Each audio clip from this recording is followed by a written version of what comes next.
Welcome back to my channel. This is Prathamesh.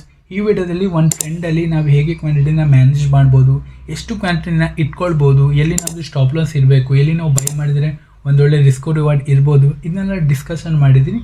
Video in ಡೀಟೇಲ್ಸಲ್ಲಿ ಕೊನೆ ತನಕ ನೋಡಿದರೆ ನಿಮಗೆಲ್ಲ ಕ್ಲಿಯರ್ ಆಗ್ತದೆ. ಫಸ್ಟ್ ನೋಡ್ಲಿಕ್ಕೆ ಜಯಪ್ರಕಾಶ್ ಅಸೋಸಿಯೇಟ್, ಇದನ್ನ ನಾವು 31ಕ್ಕಿಂತ ಅಪ್ಸೈಡಲ್ಲಿ ಪ್ಲ್ಯಾನ್ ಮಾಡಿದರೆ ನಮಗೊಂದೊಳ್ಳೆ ರಿಸ್ಕ್ ರಿವಾರ್ಡ್ ಸಿಗೋ ಚಾನ್ಸಸ್ ಇರ್ತಾರೆ. ಯಾಕಂದರೆ ಪ್ರೀವಿಯಸ್ ಟೈಮಲ್ಲಿ ಮಲ್ಟಿಪಲ್ ಟೈಮ್ಸ್ ಹಿಟ್ ಮಾಡಿ ಅಲ್ಲಿಂದ ಬ್ರೇಕ್ ಡೌನ್ ಆಯಿತು 30 ಹತ್ರ. ಸೊ ಅದೀಗ ಏನಾಗಿ ಆ್ಯಕ್ಟ್ ಆಗ್ತದೆ, ರೆಸಿಸ್ಟೆನ್ಸ್ ಆಗಿ ಆ್ಯಕ್ಟ್ ಆಗ್ತದೆ. ಯಾಕಂದರೆ ಪ್ರೀವಿಯಸ್ ಟೈಮಲ್ಲಿ ಯಾರು ಸೆಲ್ಲಿಂಗ್ನ ಮಿಸ್ ಮಾಡಿರ್ತಾರೆ, ಆ ಲೆವೆಲಿಂದ ಸೆಲ್ಲಿಂಗ್ನ ಮಾಡಲಿಕ್ಕೆ ಟ್ರೈ ಮಾಡ್ತಾರೆ. Fine. So first time hit ಆಯಿತು, ಸೆಕೆಂಡ್ ಟೈಮ್ ಹಿಟ್ ಆಯಿತು, ಈಗ ಥರ್ಡ್ ಟೈಮ್ ಹಿಟ್ ಆಗ್ತಾ ಉಂಟು. ಇಫ್ ಇನ್ ಕೇಸ್ ಇಲ್ಲಿ ಹೋಲ್ಡ್ ಮಾಡಿ ದೆನ್ ಇಲ್ಲಿಂದ ಬ್ರೇಕ್ಔಟ್ ಕೊಟ್ಟರೆ ವೆಲ್ ಆ್ಯಂಡ್ ಗುಡ್. ಇಲ್ಲಾಂದರೆ ತುಂಬ ಟೈಮ್ ಏನಾಗುತ್ತಂದರೆ ಯಾವಾಗ ಇದು 2 ಅಥವಾ 3 ಟೈಮ್ಸಲ್ಲಿ ಸಪೋರ್ಟ್ ಅಥವಾ ರೆಸಿಸ್ಟೆನ್ಸ್ನ ಹಿಟ್ ಮಾಡಿದರೆ ಅದು ವೀಕ್ ಆಗೋ ಚಾನ್ಸಸ್ ಇರ್ತದೆ.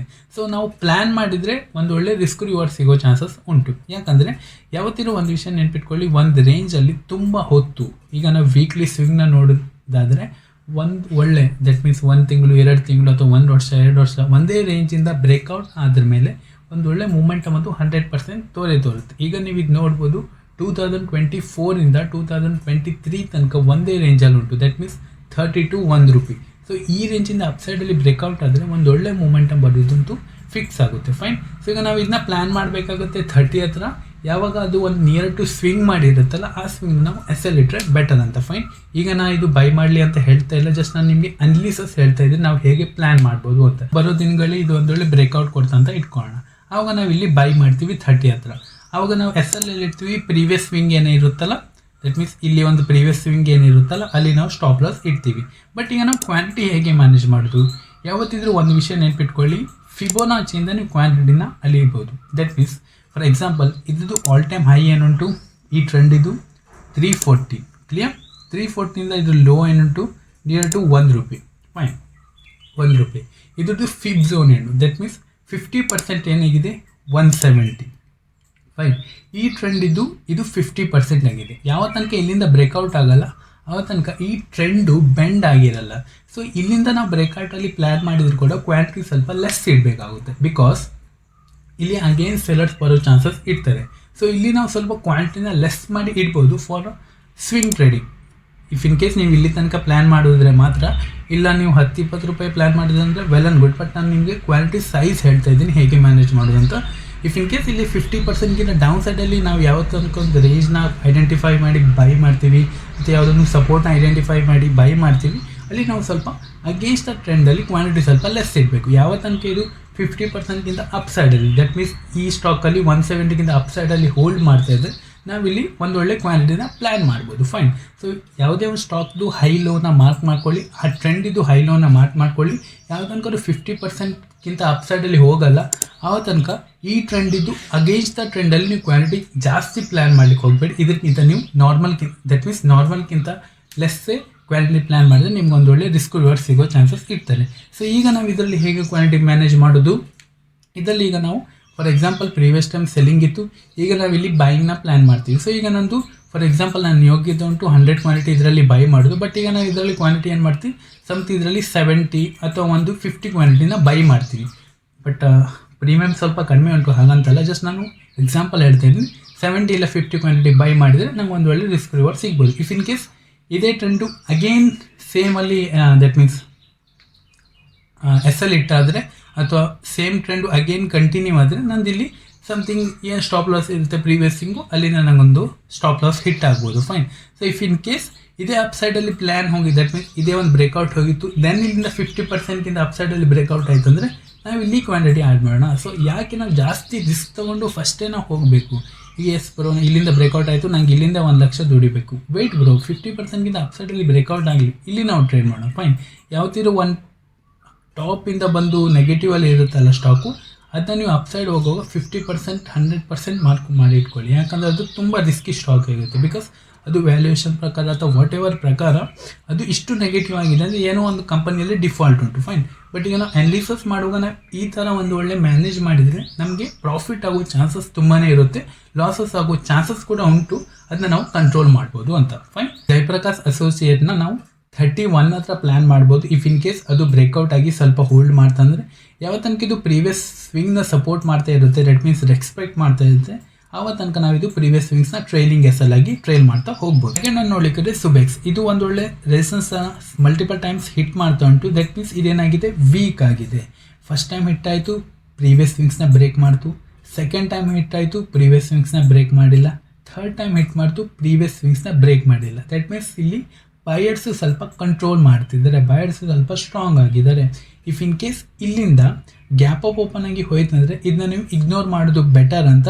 ಇಫ್ ಇನ್ ಕೇಸ್ ಇದು ಫ್ಲ್ಯಾಟ್ ಓಪನ್ ಆಯಿತು, ಇಲ್ಲಾಂದರೆ ಸ್ಲೈಟ್ಲಿ ದಟ್ ಮೀನ್ಸ್ 0.5 0.2 ಈ ಥರ ಎಲ್ಲ ಗ್ಯಾಪ್ ಅಪ್ ಓಪನ್ ಆಗಿ ದೆನ್ ಇದು 30-14 ಎಲ್ಲ ಬ್ರೇಕ್ ಮಾಡ್ತಂದರೆ ಅಲ್ಲಿಂದ ಒಂದೊಳ್ಳೆ ಮೂಮೆಂಟಮ್ ಬರ್ಬೋದು.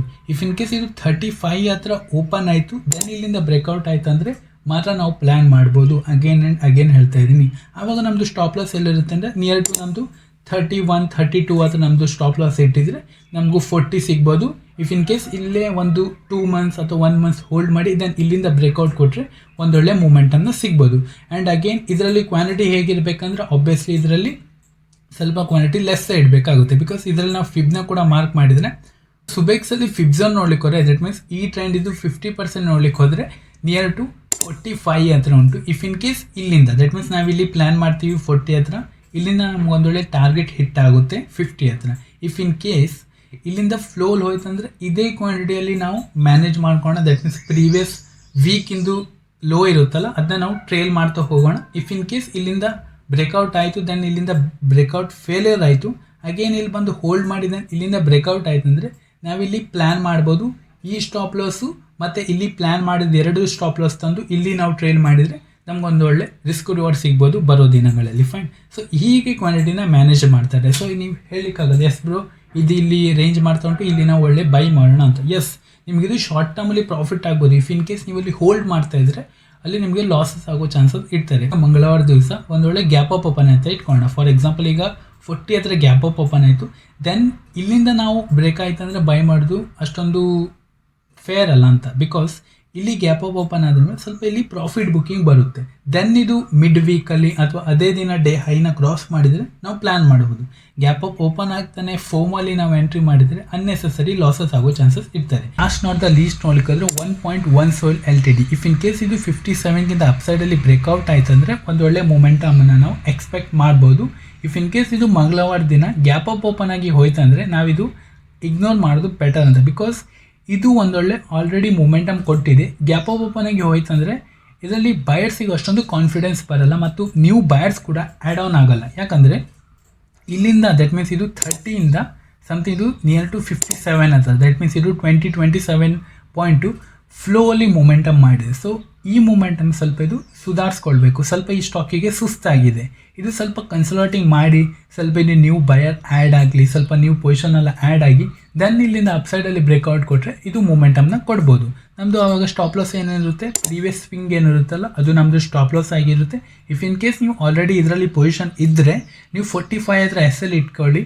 ಇಫ್ ಇನ್ ಕೇಸ್ 45ಗಿಂತ ಡೌನ್ ಸೈಡಲ್ಲಿ ಬ್ರೇಕ್ ಡೌನ್ ಆಯ್ತು ಅಂದರೆ ನೀವು ಇದನ್ನ 100% ಕ್ವಾಂಟಿಟಿಯಲ್ಲಿ ನೀವು ಎಕ್ಸಿಟ್ ಆಗೋದು ಬೆಟರ್ ಅಂತ. ಬಿಕಾಸ್ ಈ ಥರ ಮೂಮೆಂಟಮ್ ಜಾಸ್ತಿನ ಸಸ್ಟೈನ್ ಆಗಲ್ಲ.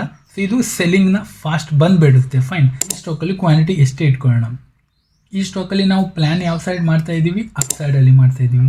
ಟ್ರೆಂಡ್ ಯಾವ ಸೈಡ್ ಉಂಟು, ಅಪ್ ಸೈಡ್ ಉಂಟು. ದಟ್ ಮೀನ್ಸ್ ಟ್ರೆಂಡ್ ನಮ್ಮದು ಫ್ರೆಂಡ್ ಆಗಿದೆ. ಸೊ ಈಗ ನಾವಿಲ್ಲಿ 100% ಕ್ವಾಲಿಟಿನ ಪ್ಲ್ಯಾನ್ ಮಾಡಿದರೆ ಬೆಟರ್ ಆಗಿರುತ್ತೆ. ಫೈನ್. ಸೊ ಯಾಕಂದರೆ ಇಲ್ಲಿ ಸೆಲ್ಲಿಂಗ್ ಬರೋ ಚಾನ್ಸಸ್ ಸ್ವಲ್ಪ ವೀಕ್ ಉಂಟು, ದಟ್ ಮೀನ್ಸ್ ಲೆಸ್ ಉಂಟು.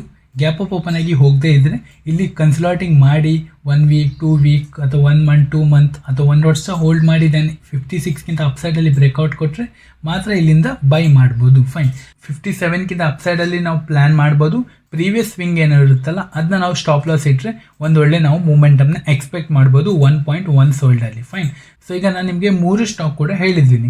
ಈ 3 ಸ್ಟಾಕಲ್ಲಿ ನಾನು ನಿಮಗೆ ಬ್ರೇಕ್ಔಟ್ ಆಯಿತು ಇಲ್ಲಿ ಬೈ ಮಾಡಿ, ಇಲ್ಲಿ ಬ್ರೇಕ್ ಡೌನ್ ಆಯಿತು ಇಲ್ಲಿ ಸೆಲ್ ಮಾಡಿ ಅಂತ ನಾನು ಹೇಳಿದ್ದೆ. ಯಾಕಂದರೆ ಇದನ್ನ ನೀವು ವಾಚ್ ಲಿಸ್ಟಲ್ಲಿ ಇಟ್ಕೊಳ್ಳಿ. ಆವಾಗ ನಿಮ್ಗೆ ಅರ್ಥ ಆಗುತ್ತೆ ನಾನು ಏನು ಹೇಳಿದ್ದೀನಿ ಇದು ಕರೆಕ್ಟ್ ಇತ್ತಾ ಅಥವಾ ತಪ್ಪುಂಟಾ.